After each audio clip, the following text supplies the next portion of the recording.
Sir ಇವತ್ತು ಪ್ರತಿಭಟನೆ ಮಾಡ್ತಾ ಇದ್ರಿ. ಒಂದ್ ಕಡೆ ನಿಮ್ಮ ಶಾಸಕರು ಹೇಳ್ತಾ ಇದಾರೆ ಇವೆಲ್ಲರೂ ಕೂಡ ಮುಚ್ಚಳಿಕೆ ಬರ್ಕೊಟ್ಟಿದ್ದಾರೆ, ಯಾವುದೇ ಕಾರಣಕ್ಕೂ ನಾವು ಬೇರೆ ಧ್ವಜ ಹಾರಿಸಲ್ಲ ಅಂತ ಹೇಳ್ತಾ ಇದಾರೆ. ಏನ್ ಸರ್ ಇದು? ಈ ಶಾಸಕರು ಹೇಳ್ತಾ ಇರೋದು ಸುಳ್ಳು ಅಂತ ಹೇಳ್ತೀನಿ. ಯಾಕೆಂದರೆ ಶಾಸಕರು ಈ ಸ್ಥಳಕ್ಕೆ ಬಂದು ಪರಿಶೀಲನೆ ಮಾಡಿಲ್ಲ, ಈ ಗ್ರಾಮದ ಜನರ ಅಭಿಪ್ರಾಯವನ್ನು ಪಡ್ಕೊಂಡಿಲ್ಲ. ನಿಜ ಸ್ವಾಮಿ, ನೀವು ಹೇಳಿಕೆ ಮಾಡಿದ್ದು ಸತ್ಯ. ನಿಮ್ಮ ಹತ್ರ ಬಂದು ಈ ಗ್ರಾಮದ ಯುವ ಮಿತ್ರರು ಕೇಳಿದ್ರು, ನಾವು ಧ್ವಜಸ್ತಂಭ ಮಾಡ್ತಾ ಇದ್ದೀವಿ, ಸಹಾಯಧನ ಮಾಡಿ ಅಂತ. ಆಗ ನೀವು ಹೇಳಿದ್ದು ಸತ್ಯ. ನಾನು ಇಲ್ಲಿ ಬಸ್ ಸ್ಟ್ಯಾಂಡ್ಗೆ ಸರ್ಕಾರದಿಂದ ಅನುದಾನ ಕೊಡಿಸ್ತಾ ಇದ್ದೀನಿ, ದಯವಿಟ್ಟು ದೇವಸ್ಥಾನ ಮುಂದ್ಗಡೆ ಮಾಡಬೇಡಿ, ಇನ್ನೊಂದು ಸ್ವಲ್ಪ ಮ್ಯಾಕ್ ಹೋಗಿ ಮಾಡ್ಕೊಂಡು ಅಂತ ನಿಮ್ಮ ಬಾಯಿಲೇ ಬಂದಿದೆ. ಅದಕ್ಕೆ ರೆಕಾರ್ಡ್ ಇದೆ ನಮ್ಮ ಹತ್ರ. ಆದರೆ ಇವತ್ತು ಬೇರೆ ಥರ ಹೇಳಿಕೆ ಕೊಡೋದು ತರವಲ್ಲ. ಯಾಕೆ ಅಂದರೆ ನೀವು ಪ್ರಥಮವಾಗಿ ಶಾಸಕರಾಗಿದ್ದೀರಿ.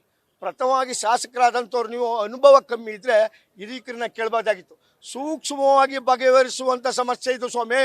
ಇಲ್ಲಿ ಈ ಗ್ರಾಮದಲ್ಲಿ ಹನುಮಧ್ವಜ ಹಾರಲೇಬೇಕು, ಇನ್ನೊಂದು ಧ್ವಜ ಹಾರಲೇಬೇಕು ಅಂತ ಪಟ್ಟಾಕು ಜನ ಯಾರೂ ಇರಲಿಲ್ಲ. ನೀವು ಎಲ್ಲ ಆಗೋ ಗಂಟ ಸುಮ್ಮನಿದ್ದುಟ್ಟು ಎಲ್ಲ ಆದಮೇಲೆ ಯುವಕ ಮಿತ್ರರು ದುಡ್ಡೆಲ್ಲ ಖರ್ಚಾದ್ಮೇಲೆ ಈ ರೀತಿ ತಂದು ಈ ಕೆರಗೋಡು ಗ್ರಾಮ ಶಾಂತಿಯುತವಾಗಿರುವಂಥ ಗ್ರಾಮವನ್ನು ಮಹಾಭಾರತದ ಗ್ರಾಮವಾಗಿ ಮಾಡಿಬಿಟ್ಟಿದ್ದೀರಿ ಸ್ವಾಮಿ. ಇದರಲ್ಲಿ ಈ ಗ್ರಾಮದ ಜನರ ತಪ್ಪೇನು ಸ್ವಾಮಿ? ಈ ಗ್ರಾಮದ ಜನರು ನಿಮ್ಗೆ ಓಟ್ ಕೊಟ್ಟಿಲ್ವ ಸ್ವಾಮಿ? ನೆನ್ನೆ ನೋಡಿ ಸ್ವಾಮಿ, ಕ್ಲಿಪ್ ತೆಗ್ದು ನೀವು ಕ್ಲಿಪ್ ತೆಗೆದು ನೋಡಿ ಸ್ವಾಮಿ. ಈ ಭಾಗದ ಶಾಸಕರೇ ಏಟ್ ತಿಂದವ್ರು ಯಾರು ಗೊತ್ತಾ ಸ್ವಾಮಿ? BJP JDSನವ್ರು ಏಟ್ ತಿಂದಿಲ್ಲ ಸ್ವಾಮಿ. ಏಟ್ ತಿಂದಿರೋರು ನಿಮ್ಮ ಕಾಂಗ್ರೆಸ್ ಕಾರ್ಯಕರ್ತರು. ನೋಡಿ ಸ್ವಾಮಿ, ಬೇಕಾದ್ರೆ ಕ್ಲಿಪ್ ನೋಡಿ ಸ್ವಾಮಿ, ಕ್ಲಿಪ್ ನೋಡಿ. ಆ ಕ್ಲಿಪ್ಪಲ್ಲಿ ಯಾರು ನಿಮಗೆ ಹಗಲು ರಾತ್ರಿ ಗೇದವ್ರು ಹೇಳ್ತಿದ್ರು ಸ್ವಾಮಿ, ಹಗಲು ರಾತ್ರಿ ಗೇದವ್ರು ಹೇಳ್ತಿದ್ರು. ಆಯಿತು ಸ್ವಾಮಿ, ಇದು ಆಗೋಯ್ತು. ಈ ಧ್ವಜಸ್ತಂಭದ ಪ್ರಕ್ರಿಯೆ 2 ತಿಂಗಳಿಂದ ನಡೀತಾ ಇದೆ ಸ್ವಾಮಿ. ನಿಮ್ಮ ಇಲಾಖೆಯ ಗುಪ್ತಚರ ಇಲಾಖೆ ಏನಾಗಿತ್ತು? ನಿಮ್ಮ ಸರ್ಕಾರದ ಗುಪ್ತಚರ ಇಲಾಖೆ ಏನಾಗಿತ್ತು? ತಡಿಬೋದಾಗಿತ್ತು. ಅದಕ್ಕೆ ವೈಫಲ್ಯ ಯಾರ್ದು ಸ್ವಾಮಿ? ನಿಮ್ಮ ಸರ್ಕಾರದ್ದು ವೈಫಲ್ಯ ಯಾರ್ದು ಸ್ವಾಮಿ? ನಿಮ್ಮ ಗುಪ್ತಚರ ಇಲಾಖೆದು ವೈಫಲ್ಯ ಯಾರ್ದು ಸ್ವಾಮಿ? ನಿಮ್ದು ಸ್ವಾಮಿ.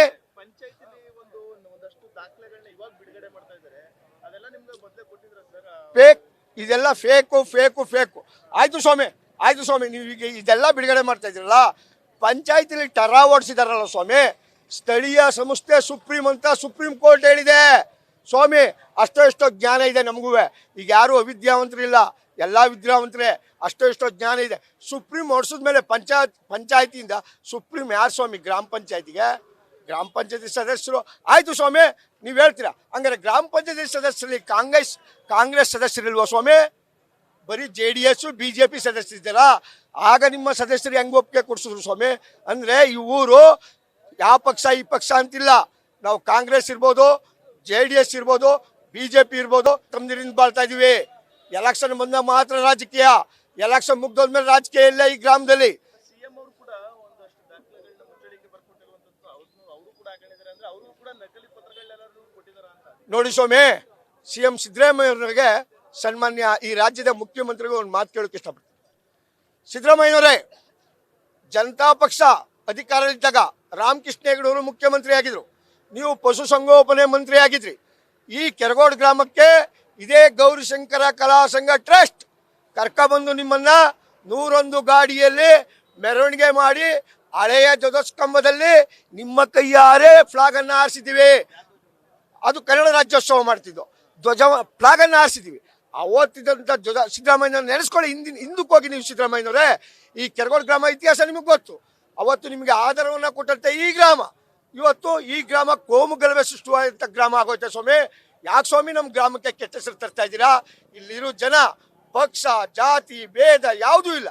ನಮ್ಮ ಗ್ರಾಮದಂಥ ಗ್ರಾಮ ಇನ್ನೊಂದಿಲ್ಲ. ನೋಡಿ ಸ್ವಾಮಿ, ಇಡೀ ಮಂಡ್ಯ ಜಿಲ್ಲೆ ತಗೊಳ್ಳಿ. ಮಂಡ್ಯ ಜಿಲ್ಲೆ ಎಲ್ಲ ಪಂಚಾಯತಿಲೂ ಕೇಸಿದೆ ಕೋಮು ಗಲಭೆದು. ನಮ್ಮ ಕೆರಗೋಡು ಪಂಚಾಯತಿದಿಲ್ಲ ಸ್ವಾಮಿ. ರೆಕಾರ್ಡ್ ತೆಗಿಸಿ ಸ್ವಾಮಿ. ಸರ್ಕಾರ ನಿಮ್ಮ ಕೈಲಿದೆ, ಅಧಿಕಾರ ನಿಮ್ಮ ಕೈಲಿದೆ. ರೆಕಾರ್ಡ್ ತೆಗಿಸಿ. ಈ ಗ್ರಾಮದಲ್ಲಿ ಯಾವತ್ತಾಗಿತ್ತು ಕೋಮು ಸಂಘರ್ಷ? ಯಾವತ್ತೂ ಆಗಿಲ್ಲ. ಇಂಥ ಗ್ರಾಮವನ್ನು ಈ ಮಟ್ಟಿಗೆ ಮಾಡಿಬಿಟ್ರಲ್ಲ ಸ್ವಾಮಿ. ಇದು ವೈಫಲ್ಯ ನಿಮ್ಮ ಗುಪ್ತಚರ ಇಲಾಖೆದು, ನಿಮ್ಮ ಸರ್ಕಾರದ್ದು, ಈ ಸ್ಥಳೀಯ ಶಾಸಕರದು ಅಂತ ಹೇಳ್ತೀನಿ.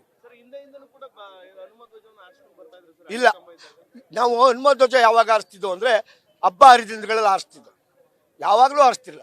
ನಾವು ಸುಳ್ಳು ಹೇಳ್ಬಾರ್ದು ಮಾಧ್ಯಮ ಮುಂದೆ. ಹಬ್ಬ ಹರಿದಿನದಲ್ಲಿ ಹಾರಿಸ್ತಿದ್ದೋ, ನ್ಯಾಷನಲ್ ಫ್ಲಾಗನ್ನು ಆಯಾ ಇದ್ರುಗಳಲ್ಲಿ ಆಡಿಸ್ತಿದ್ದೋ. ಆದರೆ ಹಬ್ಬ ಹರಿದಿಂದ ಆಡಿಸ್ತಿದ್ದು ಅಂತೂ ಸತ್ಯ. ಯಾವಾಗಲೂ ವಿರೋಧ ಇಲ್ಲ. ಕೆರಗೋಡಲ್ಲಿ ಯಾವಾಗಲೂ ವಿರೋಧ ಇಲ್ಲ, ಯಾವ ಜನಾಂಗನೂ ವಿರೋಧ ಮಾಡಿಲ್ಲ. ಇವತ್ತು ಹೇಳ್ಬೋದು ಬೇರೆ ಬೇರೆ ರೀತಿಲಿ ಒಬ್ಬ ಅಮಾಯಕ ಜಾತಿಗಳನ್ನ ಎತ್ತು ಕಟ್ಬೋದು. ಇಲ್ಲೆಲ್ಲ ನಾವು ಯಾವ ಜಾತಿನೂ ಇಲ್ಲ, ಎಲ್ಲ ಅಂಟಂಜರಂಗೆ ಬದುಕ್ತಾ ಇದೀವಿ, ಸೌಹಾರ್ದತೆಯನ್ನು ಬದುಕ್ತಾ ಇದೀವಿ. ಯಾವುದೂ ಇಲ್ದಿರುವಂಥ ಗ್ರಾಮವನ್ನು ಈ ಮಟ್ಟಕ್ಕೆ ಯಾಕೆ ಮಾಡಿದ್ರಿ ಸ್ವಾಮಿ? ನಿಮ್ಗೆ ಒತ್ತಡ ಹಾಕಿದ್ರೆ ಯಾಕೆ ಸ್ವಾಮಿ? ಸ್ವಾಮಿ ನಿಮ್ಗೆ ಇನ್ನೊಂದು ಪ್ರಶ್ನೆ ಕೇಳೋಕೆ ಇಷ್ಟಪಡ್ತೀನಿ ಈ ಮಾತಿನ ಮುಖಾಂತರ.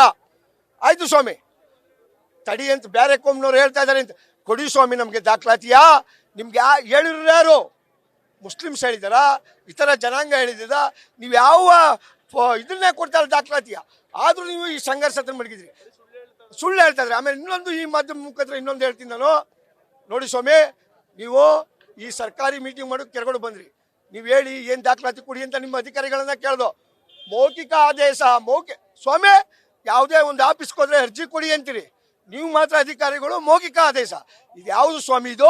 ಇದು ಪ್ರಜಾಪ್ರಭುತ್ವದಲ್ಲಿದ್ದಾವೋ, ಇಲ್ಲ ಮಿಲಿಟರಿ ಆಡಳಿತದಲ್ಲಿದ್ದಾವೋ, ಇಲ್ಲ ಕಮ್ಯುನಿಸ್ಟ್ ಆಡಳಿತದಲ್ಲಿದ್ದಾವೋ, ಇಲ್ಲ ಪಾಕಿಸ್ತಾನದಲ್ಲಿದ್ದಾವೋ? ಹೇಳ್ಬೇಕು ಸ್ವಾಮಿ, ನೀವು ಹೇಳ್ಬೇಕು ಉತ್ತರವ.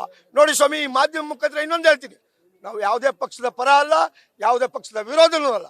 ಆದರೆ ನೀವೇ ಹುಟ್ಟಾಕಿದಿರಿ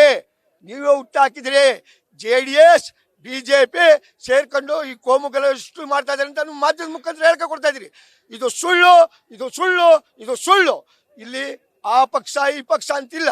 ಬನ್ನಿ ಗ್ರಾಮದೊಳಕ್ಕೆ, ನೀವು ಬೇಕಾರೆ ಗ್ರಾಮ ಸಭೆ ಕರೀರಿ, ಎಲ್ಲ ಪಕ್ಷದವರು ಇದ್ದಾರೆ. ನಿಮ್ಮ ಪಕ್ಷದ ಕಾರ್ಯಕರ್ತರು ಕೇಳಿಬೇಕಾರೆ, ನಿಮ್ಮ ಪಕ್ಷದ ಕಾರ್ಯಕರ್ತರು ಈ ಫ್ಲಾಗ್ ಆರಿಸೋಕ್ಕೆ ಅಡ್ಡಿ ಮಾಡಿದ. ಆಯ್ತು, ಅಡ್ಡಿ ಮಾಡಬೇಕಾಗಿತ್ತಾ? ಆನಂದ ನೋಟು ನೀವು ಕೆರಗೋಡು ಗ್ರಾಮದಲ್ಲಿ ನೀವು ಅಡ್ಡಿ ಮಾಡಬೇಕಾಗಿರೆ 2 ತಿಂಗಳಿಂದ ಕೆಲಸ ನಡೀತಾಯಿತು. ನಿಮ್ಮ ಸರ್ಕಾರಿ ವೈಫಲ್ಯವನ್ನು ಮುಚ್ಚಿ ಹಾಕ್ಲಿಕ್ಕೆ ಈ ಜನದ ಮೇಲೆ ಗೂಬೆ ಕೂರಿಸ್ತಾ ಇದ್ದೀರಿ ಸ್ವಾಮಿ. ಆನಂದ ನೋಟು ಕೆರಗೋಡು ಇವತ್ತು ದೊಡ್ಡ ಮಟ್ಟದಲ್ಲಿ ಸದ್ದಾಗ್ತಾ ಇದೆ. ಇದಕ್ಕೆ ಯಾರು ಕಾರಣ, ಯಾರು ಏನು ಹೇಳ್ತೀವಿ? ಇದಕ್ಕೆ ನೇರ ಶಾಸಕರೇ ಹೊಣೆ. ನಿನ್ನೆನೇ ಈಗ ನಾವು ಬೇಡ್ರಪ್ಪ ಇಲ್ಲಿ ಧ್ವಜ ಬಂದ ನೀವು ಆರಿಸ್ಬೇಡಿ ಅಂತ ನಾವು ನಿನ್ನೆ ಪೊಲೀಸ್ನವರು 3 ಗಂಟೆ ರಾತ್ರಿ ಬಂದಾಗೆ ತಡೆದಿದ್ದು ಆಯ್ತಾ. ತಿರ್ಗಿ ಅವರು ಏಕೈಕಿ ಎಲ್ಲ ಅವರ ಫೋರ್ಸ್ ಎಲ್ಲ ಕರ್ಸ್ಕೊಂಡು ಜಾಸ್ತಿ ಬಲವಂತೆಯಿಂದ ಬಂದು ನಮ್ಮನ್ನೆಲ್ಲ ಲಾಠಿ ಚಾರ್ಜ್ ಮಾಡಿ ಬಟ್ಟೆ ಎಲ್ಲ ಹರಿದು ಹಾಕಿ ವಾಡ್ದು ಈ ಚಿಕ್ಕತಳ್ಳಿ ಅವರು ಬಾವುಟ ಆರಿಸಿದ್ರು. ಅದು ತಪ್ಪು. ಆವಾಗಲೇ ಅವರು ನಮ್ಮ ಶಾಸಕರು ಮತ್ತೆ ಉಸ್ತುವಾರಿ ಸಚಿವರು ಬಂದು ನೇರ ಬಂದ್ಬಿಟ್ಟು ನಿಂತ್ಕೊಂಡು ಮಾತಾಡಿ ನಿಮ್ದೇನು ಸಮಸ್ಯೆ ಇದೆ ಇದ್ರಪ್ಪ, ಆಯ್ತು 10 ನಿಮಿಷದಲ್ಲಿ ಈಗ ಆಯ್ತು ಕುಂತು ಮಾತಾಡ್ಕೊಳ್ಳುವ ನಡೀರಿ ನೀವೆಲ್ಲ ಅಂತ ಕಳಿಸಿದ್ರಿ ಈ ಸಮಸ್ಯೆನೇ ಇರ್ತಿರಲಿಲ್ಲ. ಇಡೀ ನೋಡಿ ಕರ್ನಾಟಕ ರಾಜ್ಯಾದ್ಯಂತ ಇವತ್ತು ಬೆಂಗಳೂರಲ್ಲಿ ಸ್ಟ್ರೈಕ್ ಮಾಡ್ತಾರೆ ಅಶೋಕಣ್ಣರು. ಈಗ ನಾವಿಲ್ಲಿಂದ ಪಾದಯಾತ್ರೆ ಹೊಡ್ತಾವೆ ಕೆರಗೋಡಿಂದ ಮಂಡ್ಯ DC ಆಫೀಸ್ಗೆ ಮುತ್ತಿಗೆ ಹಾಕೋಕೆ. ಇಷ್ಟೆಲ್ಲ ಸಮಸ್ಯೆಗೆ ನೇರ ಹೊಣೆ. ಆಮೇಲೆ ಇದು 22 ಜನವರಿಲಿ ಇಡೀ ದೇಶನೇ ಸಂಭ್ರಮ ಪಡ್ತಾ ಇರುವಂತ ವಿಚಾರ ಇದು ಅಲ್ವಾ. ಇವ್ರು ಯಾಕೆ ಈ ತರ ನಮ್ಗೆ ಈ ತರ ಈಗ ಒಂದು ಬಾವುಟ ಹಾರಿದ್ರೆ ಅವ್ರಿಗೆ ಏನಾಯ್ತಿತ್ತು? ಹನುಮನ್ ಬಾವುಟ ಒಂದೇ ಹಾರಿದ್ರೆ ಇವ್ರಿಗೆ ಏನಾಯ್ತಿತ್ತು ತೊಂದ್ರೆ? ಇಡೀ ದೇಶದಲ್ಲೆಲ್ಲ ಹಾರಾಡ್ತಾ ಇಲ್ವಾ? ಹಿಂದೂ ರಾಷ್ಟ್ರ ಅಲ್ವಾ ಇದು? ಇದೇನು ಮುಸ್ಲಿಂ ರಾಷ್ಟ್ರನಾ ಅಲ್ವಾ? ಇವ್ರಿಗೆ ಯಾಕೆ ಈ ತರ ತೊಂದರೆ ಕೊಡ್ತಾರೆ ಶಾಸಕರು? ಆಮೇಲೆ ಎಲ್ಲ ಆ ಪಕ್ಷದವರು ಈ ಪಕ್ಷದವರು ಎಲ್ಲ ತೊಂದರೆ ಕೊಡ್ತಾವ್ರೆ ಅಂತ ಇವರೇ ಹೇಳ್ತಾರೆ. ಅದೆಲ್ಲ ಸುಳ್ಳು.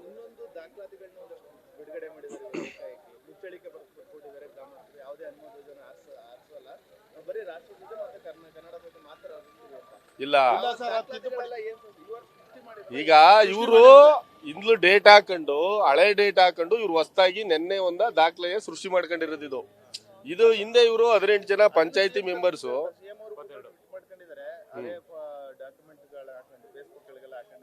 ಇಲ್ಲ ಸುಳ್ಳು ಅದು ತಪ್ಪದು.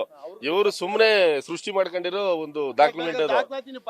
ಈಗ CMನು ದಿಕ್ ತಪ್ಪೆ ಮಾತಾಡ್ತಾವ್ರೆ ಸಿದ್ದರಾಮಣ್ಣರುವೆ. ನಿನ್ನೆ ನೋಡಿದೆ ನಾನು, ರವಿಯಣ್ಣರುವೆ ಆ ಪಕ್ಷದವ್ರು ಈ ಪಕ್ಷದವ್ರು ವಿರೋಧ ಪಕ್ಷದವ್ರು ಸೇರ್ಕೊಂಡು ಆತರ ಮಾಡ್ತಾವ್ರೆ, ಸುಮ್ನೆ ಕುಮ್ಮ ಕೊಟ್ಕೊಂಡು ಆತರ ಗಲಾಟೆ ಮಾಡಿಸ್ತಾವ್ರೆ ಅಂತ ಹೇಳ್ತಾ ಇರೋದು. ಅದು ತಪ್ಪದು. ಇಲ್ಲಿರೋರೆಲ್ಲ ಯಾವ್ದೇ ಪಕ್ಷದವರಲ್ಲ, ಎಲ್ಲ ಒಂದೇ. ರಾಮ್ ಭಕ್ತರು, ಹನುಮ ಭಕ್ತರು, ದೇಶ ಭಕ್ತರು ಇಲ್ಲಿ ಹೋರಾಟ ಮಾಡ್ತಾ ಇರೋದು ಹನುಮನ್ ಧ್ವಜ ಹಾರ್ಬೇಕಂತ. ಇವರು ಅದಕ್ಕೆ ವಿರುದ್ಧವಾಗಿ ಕೆಲಸ ಮಾಡ್ತಾವ್ರೆ. ಇದರಿಂದ ಅವ್ರಿಗೆ ಏನ್ ತೊಂದರೆ ಆಯ್ತಿರ್ಲಿಲ್ಲ. ಈಗ ಅವ್ರು ಹೇಳ್ತಾರೆ ನಾನು ಇಲ್ಲಿ ಬಸ್ ಸ್ಟಾಪ್ ಮಾಡಿಸ್ಬೇಕಿತ್ತು, ನಾನೇ 2 ಲಕ್ಷ ಅನುದಾನ ಕೊಡ್ತೀನಿ ಮಾಡಿಸಿ ಅಂತ, ಅದ ತೆರವು ಮಾಡಿಸೋಕೆ ನಾನು ಆ ರೀತಿ ಮಾಡಿದೆ ಅಂತ ಹೇಳ್ತಾರೆ. ಆ ರೀತಿ ಮಾಡ್ಲೇಬೇಕು ಅಂತ ಅಂದಿದ್ರೆ ಇವರು ಬಂದು ನಿಂತ್ಕೊಂಡು ಸ್ಪಾಟ್ ಅಲ್ಲಿ ಏನ್ರಪ್ಪ ನಿಮ್ ಸಮಸ್ಯೆ ಬನ್ನಿ, ಈಗ ಯಾರ ಬೇಡ ಅಂತಿದ್ರ ಅವರೇ ಬಂದು ನಿಂತು ಸ್ಪಾಟ್ ಅಲ್ಲಿ ಸಮಸ್ಯೆ ಬಗೆಹರಿಸ್ಬಿಟ್ಟು 15 ನಿಮಿಷ ಮನೆಗೆ ಹೋಗ್ಬೋದಿತ್ತು. ಅವ್ರು ಬೇಕು ಅಂತ ಮಾಡ್ತಾ ಇರೋದು. ಇಲ್ಲೆಲ್ಲ ರಾಮ್ ಭಕ್ತರು, ಹನುಮ ಭಕ್ತರು ಎಲ್ಲ ಭಕ್ತಾದಿಗಳು ಅವ್ರ ಸ್ವಂತ ದುಡ್ಡಲ್ಲಿ 10 ರೂಪಾಯಿ 5 ರೂಪಾಯಿ 100 ರೂಪಾಯಿ ಎತ್ತಿ ಅನುದಾನದಲ್ಲಿ ಅದ ದೇಣಿಗೆಲಿ ಎತ್ತಿ ಮಾಡಿರೋದು ಅದು ಅಲ್ವಾ. ಇದು ಯಾವ್ದೇ ಪಕ್ಷದ್ದು ಅಲ್ಲ, ಯಾರೇ ಸರ್ಕಾರ ದುಡ್ಡು ಕೊಟ್ಟಿಲ್ಲ, ಯಾರೂ ಕೊಟ್ಟಿಲ್ಲ. ಇವತ್ತು ದೊಡ್ಡ ಮಟ್ಟದಲ್ಲಿ ಹೋರಾಟ ನಮ್ದಿದೆ. ಇವತ್ತು ಕುಮಾರಸ್ವಾಮಿ ಅವರು ಬರ್ತಾ ಇದ್ದಾರೆ, ಜನಾರ್ದನ್ ರೆಡ್ಡಿ ಅವರು ಬರ್ತಾ ಇದ್ದಾರೆ ಇಲ್ಲಿಗೆ ಬಳ್ಳಾರಿಯಿಂದ. ಆಮೇಲೆ ಇಲ್ಲಿ ನಮ್ಮ ಸ್ಥಳೀಯ ಮುಖಂಡರು ಮತ್ತೆ ಇಲ್ಲಿ ಎಲ್ಲ ನಮ್ಮ ಅಶೋಕಣ್ಣರು ಎಲ್ಲರೂ ಬರ್ತಾ ಇದ್ದಾರೆ. ಈಗ ಎಲ್ಲರೂ ಇಲ್ಲಿಂದ ಪಾದಯಾತ್ರೆ ಹೊರಟು ನಾವು DC ಆಫೀಸ್ ಗಂಟು ಮುತ್ತಿಗೆ ಹಾಕಕ್ಕೆ ಮಾಡ್ತಾ ಇದೀವಿ. ಯಾಕೆ ಆಯ್ತಾ. ಸೋಮಶೇಖರ್ ಅಂತ ಅನ್ಸೋಸ್ಲು. ಸರ್, ಇವತ್ತು ಹೋರಾಟ ನಡೀತಾ ಇದ್ದೀರಿ, ನಿಮ್ಮ ಹೋರಾಟ ಮುಂದಿನ ಯಾವ ರೀತಿ ಇರುತ್ತೆ? ಇವತ್ತಿನ ಹೋರಾಟ ಹೇಗೆ ಸರ್? ಜಯ ಸಿಗುವವರೆಗೂ ಹೋರಾಟ. ನಾವು ನಿನ್ನೆ ಸಪ್ತಾಹ ಮಾಡ್ಬಿಟ್ಟಿದೀವಿ. ನನ್ನ ಸ್ವಾರ್ಥ ಏನಿಲ್ಲ ಇಲ್ಲಿ, ಇವನ್ ಸ್ವಾರ್ಥ ಇಲ್ಲ, ಇವನ್ ಸ್ವಾರ್ಥ ಇಲ್ಲ. ಇಲ್ಲಿ ಇದ್ದಂತ ಧ್ವಜದ ಕಂಬನ ತೆರವು ಮಾಡಿಸಿ ಹೊಸ ಧ್ವಜದ ಕಂಬ ಹಾಕಿ ಇದ್ದಂತ ಇಲ್ಲಿ ಹನುಮ ಇದ್ದಾರೆ, ಅದ್ರ ಆಪೋಸಿಟ್ ಮಾಡಿದ್ದಾರೆ ನಮ್ಮೆಲ್ಲ ಹನುಮ ಭಕ್ತರುಗಳು. ಅದಕ್ಕೆ ನಾವು ಸಪೋರ್ಟ್ ಆಗಿ ನಿಂತಿದ್ದೀವಿ. ನಮ್ಮ ಸ್ವಾರ್ಥ ಇಲ್ಲ. MLA ಅವ್ರು ಹೇಳ್ತಾರೆ ಅವ್ರ ಸ್ವಾರ್ಥ ಅವ್ನ ತೇವಲಿಗೆ ಅಂತ ಹೇಳ್ತಾರೆ. ನನ್ನ ತೇವಲು ಸ್ವಾರ್ಥಕ್ಕೆ ನಾನು ಮಾಡ್ಕೊಳ್ತೀನಿ, ನನಗೆಲ್ಲ ಗೊತ್ತು. ನನಗಿದು ಅವಶ್ಯಕತೆ ಇಲ್ಲ. ನಾವು ಒಬ್ಬ ಹಿಂದೂ ಆಗಿ ನನ್ನ ಕಾರ್ಯಕರ್ತರು, ನನ್ನ ಬಂಧುಗಳು, ನನ್ನ ಹನುಮ ಭಕ್ತರಿಗೋಸ್ಕರ ನಾನು ನಿಂತಿದ್ದೀನಿ. ನನ್ನ ಅನುಭವ ಭಕ್ತರಿಗೋಸ್ಕರ ನಿಂತಿದ್ದೀನಿ. MLA ಅವರು ತಿರ್ಚಿ ದಾಖಲೆಗಳ ಬಿಡುಗಡೆ ಮಾಡೋದಲ್ಲ. ನವೆಂಬರ್ 29 ದಾಖಲೆ, ಡಿಸೆಂಬರ್ 29 ದಾಖಲೆ, ಜನವರಿ 25 ದಾಖಲೆ, ಅವೆಲ್ಲ ಸಂಪೂರ್ಣ ತೋರಿಸಿ. ಅಂದ್ರೆ ಇವಾಗ ಸಿದ್ದರಾಮಯ್ಯನವರು ಕೂಡ ಟ್ವೀಟ್ ಮಾಡಿದ್ದಾರೆ ಸರ್, ಅವೆಲ್ಲ ನಕಲಿ ದಾಖಲೆಗಳು ಸರ್. ಇಲ್ಲ, ಆ ದಾಖಲೆ ಏನ್ ಹೇಳಿದಾರೆ, ಅನುಮತಿ ಪತ್ರ ಅಂತ ರಿಜಿಸ್ಟರ್ ಪೋಸ್ಟ್ ಮಾಡಿದಾರೆ ಸರ್. ಇಲ್ಲ ಯಾರೋ ರಿಸೀವ್ಡ್ ಅಂತ ಹಾಕಿದಾರೆ ಸರ್. 3 ಅರ್ಜಿಗಳು ಬಂದವೆ. 3 ಅರ್ಜಿಯಲ್ಲೂ 3 ರೆಸೊಲ್ಯೂಷನ್ ಪಾಸ್ ಆಗವೆ. ನೀವ್ ಯಾರು ಕೊಟ್ಟಿದ್ದೀರಾ ಅನುಮತಿ ಪತ್ರವ? ಯಾರು ಕೊಟ್ಟಿದ್ದೀರಾ? ಪಂಚಾಯತಿ ಸುಪ್ರೀಂ ಅಲ್ವಾ ಸರ್? ಪಂಚಾಯತಿ ನೋಡಿ, ಮೊದಲನೇ ರೆಸೊಲ್ಯೂಷನ್ ಸಂಪೂರ್ಣ ಬಹುಮತ, 2ನೇ ರೆಸೊಲ್ಯೂಷನ್ ಸಂಪೂರ್ಣ ಬಹುಮತ, 3ನೇ ರೆಸೊಲ್ಯೂಷನ್ ಅಲ್ಲಿ ನಮ್ಮ ಇಬ್ರಿಗೆ ಸ್ವಲ್ಪ ಅವ್ರಿಗೇನೋ ಭಯ ಪಡಿಸಿ ಹೇಳಲಿಲ್ಲ. ಓಕೆ, ಎಷ್ಟು ರೆಸೊಲ್ಯೂಷನ್ ಬೇಕು? ನಮ್ಮೂರಲ್ಲಿ ನಮ್ಮ ಗ್ರಾಮದಲ್ಲಿ ನಾವು ಧ್ವಜ ಕಟ್ಟಕ್ಕೆ ರೆಸೊಲ್ಯೂಷನ್ ಎಷ್ಟು ಬೇಕು? ಯಾರು ಬೇಕು? ಯಾಕೆ ಬೇಕು ಸರ್? ಇದೆಲ್ಲ ಏನ್ ಗೊತ್ತಾ ಸರ್? 3 ಅರ್ಜಿಗಳು ಬಂದವೆ. ಒಂದು ಯೋಗೇಶ್ ಅಂಡ್ ಅದರ್ಸ್ ಅಂತ ಒಂದು ಅರ್ಜಿ, ಹನುಮ ಭಕ್ತರು ಒಂದು ಅರ್ಜಿ, ಗೌರಿಶಂಕರ ಒಂದು ಅರ್ಜಿ. ಗೌರಿಶಂಕರ ಮುಚ್ಚಳಿಕೆ ಬರ್ಕೊಟ್ಟವ್ರೆ, ಇದಕ್ಕೂ ಅವ್ರಿಗೂ ಸಂಬಂಧ ಇಲ್ಲ. ಇಲ್ಲಿ ಮಾಡಿರೋದು ಹನುಮ ಭಕ್ತರುಗಳು, ಹನುಮ ಭಕ್ತರು ರಾಮಾಂಜನರು, ಯೋಗೇಶ್ ಅಂಡ್ ಬೆಟಲಿನವರು ಮಾಡಿರೋದು. ಯಾರು ಕೊಟ್ಟಿದ್ದೀರಿ ಮುಚ್ಚಳಿಕೆ? ಯಾರೇನು ಬರ್ಕೊಟ್ಟಿಲ್ಲ. 3 ಅರ್ಜಿ ಇದ್ಮೇಲೆ 3 ಜನ ಕೈಲಿ ಬರ್ಸ್ಕೋಬೇಕಲ್ವ ಸರ್? ನಾನು ರೆಸೊಲ್ಯೂಷನ್ ತೋರಿಸಲ್ಲ ಸರ್ 3ನೂ. ನಾವು ತೋರಿಸ್ತೀವಿ ಸರ್. ನೋಡಿ ಸರ್, ನಮ್ಮ ಮೀಡಿಯಾ ಮುಂದೆ ನಿಮ್ಗೆ ಗೊತ್ತು, ಹೋಗೋ ಪರಿಸ್ಥಿತಿ ನಾವು ಇಲ್ಲಿರ್ಲಿಲ್ಲ. ನಾವು ಇಲ್ಲಿ ಹೋರಾಟ ಮಾಡ್ತಾ ಇದೀವಿ. ಇವತ್ತು ಪಾದಯಾತ್ರೆ ನಂತರ ಪ್ರೆಸ್ ಮಾಡ್ತೀವಿ. ಪ್ರೆಸ್ ಅಲ್ಲಿ ಎಲ್ಲ ದಾಖಲೆಗಳನ್ನ ನಾವು ಬಿಡುಗಡೆ ಮಾಡ್ತೀವಿ ಅಲ್ವಾ? ಈಗ ಸರಿ, ಸ್ಥಳೀಯ ಶಾಸಕ ಯಾಕೆ ಇಲ್ಲಿ ಬರ್ಲಿಲ್ಲ? ಕೇಳಬೇಕಲ್ವಾ? ನಮ್ನೇ ಕೇಳ್ಬೋದಲ್ಲ, ಯಾಕಪ್ಪ ಅಂತ ಬಂದು ಕೇಳ್ಬೋದು. ನಾವು ಅದನ್ನೇ ತರ ಹೇಳ್ತಾ ಇರೋದು, ಬನ್ನಿ ಅಂತ. ಮೊನ್ನೆನೂ ಬರ್ಲಿಲ್ಲ.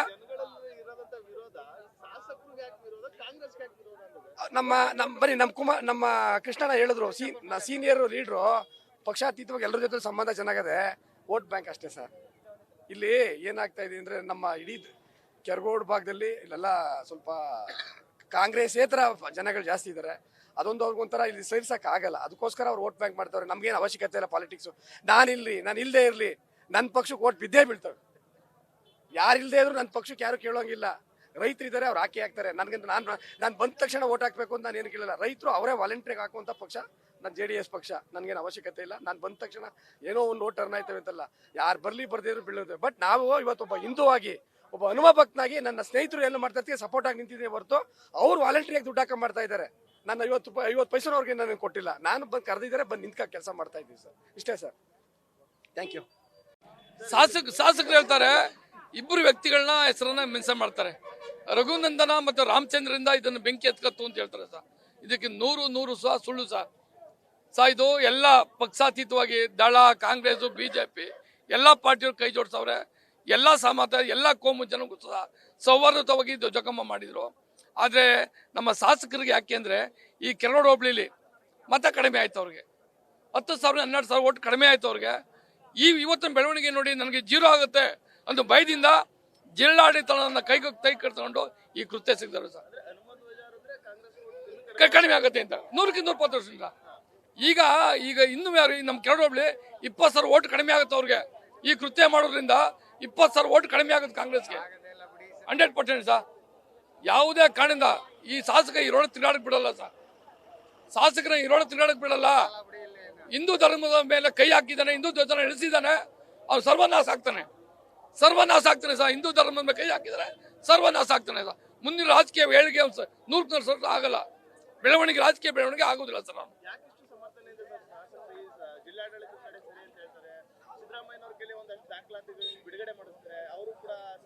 ಸರ್ ಮಾಡಲಿ ಸರ್, ನಾವು ಬಿಡುಗಡೆ ಮಾಡ್ತೀವಿ ಸರ್.